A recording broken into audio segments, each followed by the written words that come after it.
Hello दोस्त, नमस्ते, प्रणाम। अपने यूट्यूब पे स्वागत करते हैं। देखिए बहुत सुंदर देवी के गीत लेकर आए हैं। छोटा सा है लेकिन बहुत प्यारा है। आप लोग पूरा फुल आवाज़ के शुरू से लास्ट तक सुनिए, तभी गीत का आनंद मिलेगा। कैली हम कावन कसूर हो नयनावा से दूर कैलू मैया। कैली हम कावन कसूर हो नयनावा से दूर कैलू मैया। दूर कैलू मैया हो, दूर कैलू मैया, दूर कैलू मैया हो, दूर कैलू मैया।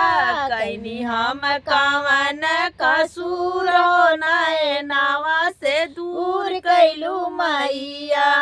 धूपवा चढ़ाई अगरबत्तियाँ चढ़ाई, धूपवा चढ़ाई अगर बत्तियाँ चढ़ाई, कपूरवा चढ़ाई भरपूर हो नयनावा से दूर कैलू मैया। कपूरवा चढ़ाई भरपूर हो नयनावा से दूर कैलू मैया। कैनी हम कावन कसूर हो नयनावा से दूर कैलू मैया। कैनी हम कावन कसूर हो नयनावा से दूर कैलू मैया।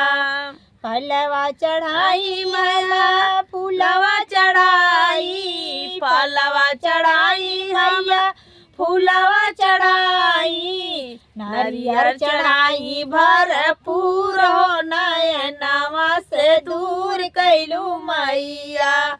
नारियल चढ़ाई भरपूर हो नयनावा से दूर कैलू मैया।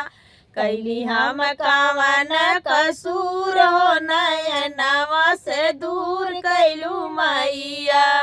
चूड़िया चढ़ाई हम बिंदिया चढ़ाई, चूड़िया चढ़ाई हम बिंदिया चढ़ाई, सिंदूरा चढ़ाई भरपूर हो नयनावा से दूर कैलू मैया। सिंदूरा चढ़ाई भरपूर हो नयनावा से दूर कैलू मैया। कैनी हम कावन कसूर हो नयनावा से दूर कैलू मैया। कैली हम कावन कसूर हो नयनावा से दूर कैलू मैया।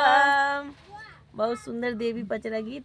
आप लोग फुल आवाज़ के सुनिए, शुरू से लास्ट तक ले।